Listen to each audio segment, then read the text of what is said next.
Railway किसी देश की नसों में दौड़ने वाली वो रफ्तार है जो उसकी प्रगति तय करती है। आप सोच भी नहीं सकते कि भारतीय रेलवे में पिछले 10 सालों में क्या बदलाव आया है। जो देश कभी धीमी गति वाली ट्रेनों और खराब इंफ्रास्ट्रक्चर के लिए जाना जाता था, वही देश आज दुनिया की सबसे तेज सेमी हाई स्पीड ट्रेनें चला रहा है। और अब 2026 में भारत की पहली वंदे भारत स्लीपर ट्रेन ने अपना पहला सफर शुरू कर दिया है। लेकिन ये सिर्फ एक ट्रेन की कहानी नहीं है, ये भारत के आत्मनिर्भर बनने की, मेक इन इंडिया की और देश के रेलवे सिस्टम को पूरी तरह से बदल देने की कहानी है। थोड़ी देर पहले पश्चिम बंगाल के विकास से जुड़े अनेक प्रोजेक्ट्स का शिलान्यास और लोकार्पण हुआ है। नई रेल सेवाएं पश्चिम बंगाल को मिली हैं। इन प्रोजेक्ट से यहाँ के लोगों के लिए यात्रा आसान होगी और व्यापार कारोबार भी आसान बनेगा। यहाँ जो ट्रेन मेंटेनेंस से जुड़ी नई सुविधाएं बनी हैं, इससे बंगाल के नौजवानों को नए अवसर मिलेंगे। साथियों, बंगाल की इस पावन भूमि से आज भारतीय रेल के आधुनिकीकरण की तरफ एक और बड़ा कदम उठाया गया। आज से भारत में वंदे भारत स्लीपर ट्रेनों की शुरुआत हो रही है। तो चलिए जानते हैं कि कैसे वंदे भारत मिशन ने भारतीय रेलवे का चेहरा बदल दिया है। भारतीय रेलवे की स्थापना 1853 में हुई थी और लगभग 170 सालों तक हमारी ट्रेनें लगभग उसी तकनीक पर चलती रहीं।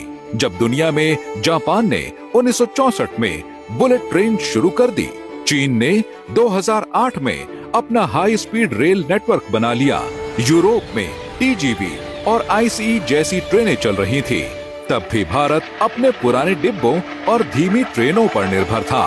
साल 2014 से पहले भारत में सबसे तेज ट्रेन शताब्दी एक्सप्रेस थी, लेकिन औसत स्पीड बहुत कम थी। रेलवे का इंफ्रास्ट्रक्चर पुराना था, एक्सीडेंट्स होते रहते थे और सबसे बड़ी बात, भारत के पास अपनी खुद की मॉडर्न ट्रेन तकनीक नहीं थी। हम हर चीज के लिए दूसरे देशों पर निर्भर थे। फिर साल 2019 में एक ऐतिहासिक पल आया। मैं वंदे भारत एक्सप्रेस के कॉन्सेप्ट और डिजाइन से लेकर इसको जमीन पर उतारने वाले हर इंजीनियर, हर कामगार का आभार व्यक्त करता हूं। चेन्नई में बनी ये ट्रेन दिल्ली से काशी के बीच पहला सफर करने वाली है। यही एक भारत श्रेष्ठ भारत की सच्ची ताकत है, वंदे भारत एक्सप्रेस की ताकत है। 15 फरवरी 2019 को प्रधानमंत्री नरेंद्र मोदी जी ने भारत की पहली semi high speed train Vande Bharat express को दिल्ली से वाराणसी के बीच फ्लैग ऑफ किया। और सबसे बड़ी बात, ये ट्रेन पूरी तरह से भारत में बनी थी। मेक इन इंडिया का ये एक जीता जागता उदाहरण था।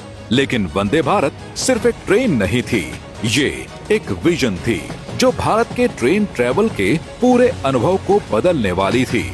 इस ट्रेन को चेन्नई के इंटीग्रल कोच फैक्ट्री ने डिजाइन और मैन्युफैक्चर किया था। वंदे भारत ट्रेन 180 किलोमीटर प्रति घंटे की अधिकतम स्पीड से चल सकती है और ऑपरेशनल स्पीड 160 किलोमीटर प्रति घंटे है। ये सिर्फ 52 सेकंड में 0 से 100 किलोमीटर की रफ्तार पकड़ लेती है, जो कि कई स्पोर्ट्स कारों से भी तेज है। इसमें ऑटोमेटिक दरवाजे हैं, बायो वैक्यूम टॉयलेट्स हैं, हर सीट पर यूएसबी चार्जिंग है और मॉडर्न जीपीएस आधारित पैसेंजर इंफॉर्मेशन सिस्टम लगा है। वंदे भारत का सफर 2019 से शुरू तो हुआ, पर इसका विजन बहुत बड़ा है। विकसित भारत 2047 तक करीब 4500 से ज्यादा वंदे भारत ट्रेन देश में दौड़ती नजर आएंगी और इस विजन पर काम भी बहुत तेजी से हो रहा है। जहां 2026 में भारत की पहली वंदे भारत स्लीपर ट्रेन ने अपना पहला सफर पूरा किया है, अब वहीं 2027 में वंदे भारत 4.0 के लॉन्च की तैयारी भी जोरों पर है। अब सवाल ये है कि ये इतनी बड़ी डील क्यों है? इसका जवाब सीधा है, क्योंकि भारत में ज्यादातर लॉन्ग डिस्टेंस ट्रेवल रात में होता है। लोग स्लीपर क्लास में सफर करते हैं। अब तक वंदे भारत सिर्फ डे ट्रेन्स थीं, जो छोटे रूट्स पर चलती थीं, लेकिन वंदे भारत स्लीपर ने सब कुछ बदल दिया है। फिर सवाल आता है, इससे क्या होगा? इससे भारत में लॉन्ग डिस्टेंस ट्रेवल पूरी तरह बदल जाएगा। इससे अब पुरानी ट्रेनों को धीरे धीरे रिप्लेस किया जाएगा। दिल्ली से मुंबई, दिल्ली से कोलकाता, मुंबई से बेंगलुरु जैसे रूट्स पर पैसेंजर्स को वर्ल्ड क्लास एक्सपीरियंस मिलेगा। आज देश के 274 जिलों को जोड़ते हुए कुल 164 वंदे भारत ट्रेन पटरियों पर दौड़ रही है। यह सिर्फ एक ट्रेन नहीं बल्कि करोड़ों भारतीयों की पहली पसंद बन चुकी है। इसका अंदाजा आप इसी बात से लगा सकते हैं कि अब तक 7.5 करोड़ से ज्यादा यात्री इस हाईटेक सफर का अनुभव कर चुके हैं। चाहे वह सांस्कृतिक केंद्र हो या आर्थिक हब, वंदे भारत ने न केवल शहरों की दूरी कम की है बल्कि देश के पर्यटन और कनेक्टिविटी को एक नई रफ्तार दी है। जापान की शिंकानसेन बुलेट ट्रेन दुनिया में सबसे फेमस है, लेकिन वो बेहद महंगी है। टोक्यो से क्योटो का एक टिकट लगभग 13,000 रुपए का आता है। चीन की हाई स्पीड ट्रेनें भी तेज हैं, लेकिन महंगी हैं। वंदे भारत का सबसे बड़ा फायदा है अफोर्डेबिलिटी।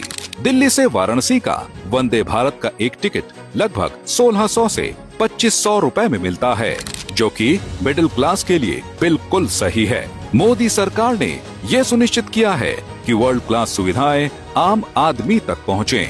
आज वंदे भारत सिर्फ लोहे और पहियों का ढांचा नहीं है, यह 140 करोड़ भारतीयों के उस सपने की उड़ान है जहां हम दुनिया के साथ कदम से कदम मिलाकर चल रहे हैं।